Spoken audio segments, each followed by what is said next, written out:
Fascinating stories are out there if only we take the time to look and listen. Take John Slater. These are his memories.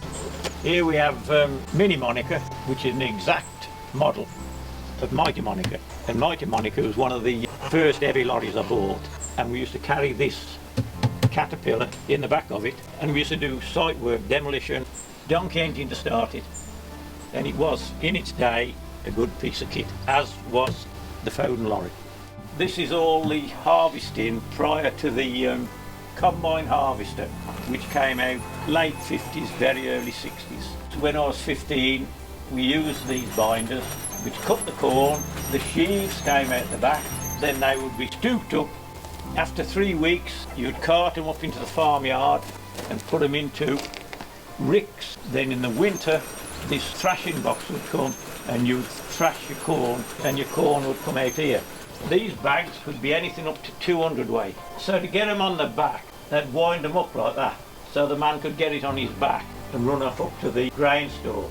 The chaff would come out onto a sack like this, and it was very often the farmer's wife's job. She would take that away to save it for the chicken pens and calf pens, and then with this baler you made big heavy bales and you had to push the wires in to make the bales. The farmer's wife would very often come out and bring sandwiches. You'd sit down and have that, but it's all gone now. It's done with the combine harvester. It takes half the time. Right, the little Fergie tractor, mid-50s, and it just revolutionised the farming. First of all, you could start it on the key. It had got an hydraulic system on it. Front and rear, you could have a bucket, you could have whatever you want on the back. You could do everything with a little Fergie tractor. Right, this is a standard Fordson, and it virtually replaced the horse, but all he could do was pull.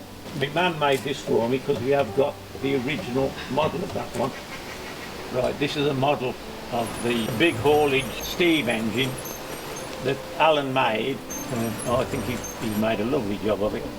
Right, this is a water mill that would be used to grind the corn. Once the harvest had all been done, we got the corn, it would be delivered here, and then that's the miller at the top. And when he wanted his corn, he would engage his winch up there, and it would pull up here like that, go through all the way up the top. And then whatever they were milling, it would come down to these, it would be ground up there, then it would come down into these smaller mills. You could have flour or whatever he was milling at the time, and that would come down here. Whatever it may be flour for making bread, it may be crushed oats for feeding the animals, it could be anything, whatever he was doing. And that was either a windmill or a water mill, and there would be one every few miles because the only way you could get it to it was by horse and cart, so they were a common scene all across the country. Right, this is a typical living van that the men would bring behind any of these traction engines to do the thrashing or ploughing or whatever, and they would live in these because they would be travelling from farm to farm and they could be away all the season, so that was their home, mobile home.